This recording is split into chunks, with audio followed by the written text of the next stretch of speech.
Hi friends, இன்றைக்கி மரவள்ளி கிழங்கு வச்சு பார்த்திங்கன்னா ஒரு சூப்பரான ஸ்நாக்ஸ் ரெசிபி செய்ய போகிறோம். அதுக்கு பார்த்திங்கன்னா திக்கான மரவள்ளி எடுக்காமல் நல்லா ஒரு மெலிசாக இருக்க மரவள்ளி கிழங்கு நான் எடுத்திருக்கேன்.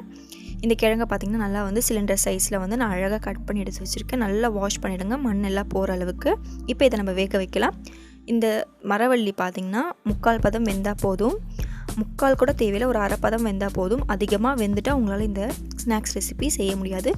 அதுக்காக பார்த்திங்கன்னா நான் வந்து ஒரு 3/4 பதம் வேக வைக்க போகிறேன். தண்ணி அளவு பார்த்திங்கன்னா கிழங்கு மூங்கினா போதும். அப்புறம் தேவையான அளவு உப்பு போட்டு கரெக்டாக ஒரு 5 நிமிஷம் வேக வைங்க போதும். ஃப்ரெண்ட்ஸ் நம்மளுடைய மணப்பெண் சமையல் வீடியோ பார்க்கும்போது வீடியோ கீழே இருக்க ரெட் கலர் சப்ஸ்கிரைப் பட்டனை ப்ரெஸ் பண்ணிவிட்டு பக்கத்தில் இருக்க பெல் ஐக்கானை கிளிக் பண்ணும்போது நீங்கள் ஆல் செலக்ட் பண்ணி கிளிக் பண்ணி வச்சிட்டிங்கன்னா உங்களுக்கு புதுசாக வரக்கூடிய வீடியோஸ் உங்களுக்கு நோட்டிஃபிகேஷன் அப்டேட் ஆகிடும். ஃப்ரெண்ட்ஸ் இப்போ பார்த்திங்கன்னா தோசைக்கல்லில் 3 ஸ்பூன் அளவுக்கு எண்ணெய் விட்டுட்டு கடுகு உளுத்தம் பருப்பு ஆட் பண்ணிக்கோங்க. கடுகு உளுத்தம் பருப்பு நல்லா பொரிஞ்ச பிறகு 2 பெரிய வெங்காயம் நல்லா பொடியை நறுக்கி ஆட் பண்ணிக்கோங்க. இது எதுக்காகனா நம்ம ஸ்டஃபிங்கை யூஸ் பண்ண போகிறோம். அதுக்கான மசாலா பார்த்திங்கன்னா இப்போ ரெடி பண்ணிகிட்ருக்கோம். வெங்காயம் வந்து நல்லா வதங்கின பிறகு மசாலாஸ் ஆட் பண்ணிக்கலாம். 1/2 ஸ்பூன் அளவுக்கு நம்ம கரம் மசாலா ஆட் பண்ண போகிறோம். 1/2 ஸ்பூன் அளவுக்கு ரெட் சில்லி பவுடர். அடுத்தபடியாக பார்த்திங்கன்னா ஒரு 1/2 ஸ்பூன் தனியா பவுடர். அடுத்து ஒரு 1/4 ஸ்பூன் அளவுக்கு நீங்கள் குழம்பு மிளகாத்தூள் ஆட் பண்ணிக்கோங்க.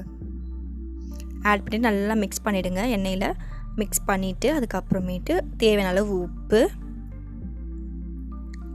அடுத்தபடியாக பார்த்திங்கன்னா 1/2 ஸ்பூன் அளவுக்கு இஞ்சி வந்து தோல் சீவிட்டு நல்லா சீவலில் துருவிட்டு அதுக்கப்புறம் சேர்த்துக்கோங்க. அப்புறம் 2 பூண்டை வந்து நல்லா தோலோடு நசுக்கி சேர்த்துக்கோங்க.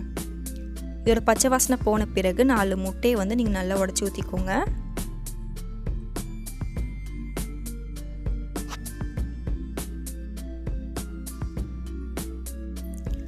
அடுத்தபடியாக பார்த்திங்கன்னா நீங்கள் வந்து மிக்ஸ் பண்ண போகிறீங்க. மிக்ஸ் பண்ணும் போது பார்த்திங்கன்னா நல்லா பார்த்து பண்ணுங்கள்.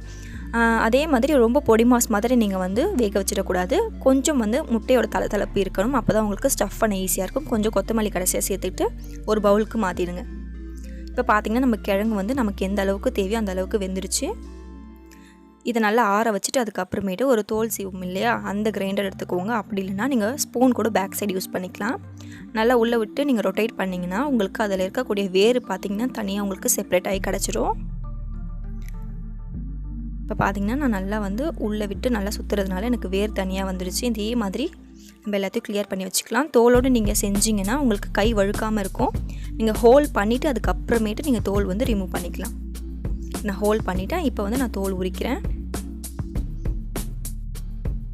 இப்போ தோல் எல்லாமே கிளியர் பண்ண பிறகு பார்த்திங்கன்னா நமக்கு சூப்பராக ஒரு ஸ்ட்ரக்சர் கிடச்சிரும். இது மாதிரி எல்லாத்தையும் ரெடி பண்ணி வச்சுக்கலாம்.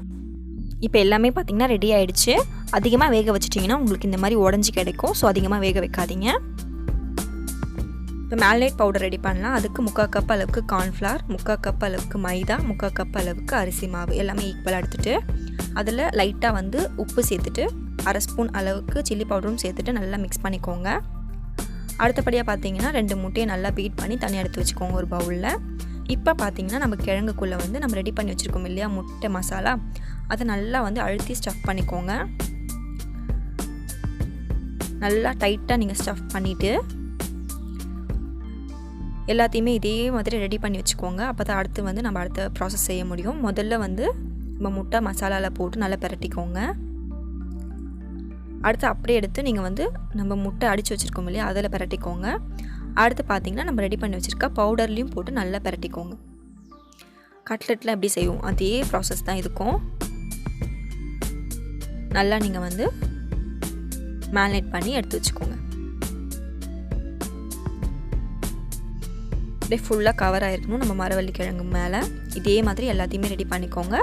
அடுத்து பார்த்திங்கன்னா கடாயில் வந்து எண்ணெயை வந்து ஹீட் பண்ணிவிட்டு நல்லா ஹீட் ஆன பிறகு நம்ம ரெடி பண்ணி வச்சுருக்கிறத உள்ளே போட்டு நம்ம பொரிச்சு எடுத்து சர்வ் பண்ணால் நமக்கு சூப்பரான ஒரு ஸ்நாக்ஸ் வந்து ரெடி ஆகிடும். ஃப்ரெண்ட்ஸ், நிறைய பேருக்கு பார்த்திங்கன்னா இந்த கிழங்கு பிடிக்கவே பிடிக்காது. நிறைய குழந்தைங்களாம் பார்த்திங்கன்னா அவ்வளோவா லைக் பண்ணி சாப்பிட மாட்டாங்க. இதுவே சக்கரவள்ளி கிழங்கு வந்து சாப்பிட்ருவாங்க. மரவள்ளி கிழங்குல எந்த டேஸ்ட்டும் இருக்காததுனால இதை வந்து லைக் பண்ணி சாப்பிட மாட்டாங்க. நீங்கள் இந்த மாதிரி ட்ரை பண்ணி பாருங்கள். கண்டிப்பாக ரொம்ப டேஸ்டியாக இருக்கும். ஃப்ரெண்ட்ஸ், இதோட டொமேட்டோ சாஸ்லாம் நீங்கள் வச்சு சாப்பிட்டிங்கன்னா இன்னும் ரொம்ப டேஸ்ட்டாக இருக்கும். புதினா சட்னி அதெல்லாம் பார்த்திங்கன்னா இதுக்கு ரொம்ப வந்து சைட் டிஷ்க்கு செம்ம ஒரு ஃபிட்டாக இருக்கும். இப்போ நான் கட் பண்ணி காட்டியிருக்கேன். ரொம்ப சாஃப்டாக நமக்கு வந்து வெந்திருக்கு. உள்ளேயும் பார்த்திங்கன்னா பக்காவாக இருக்குது.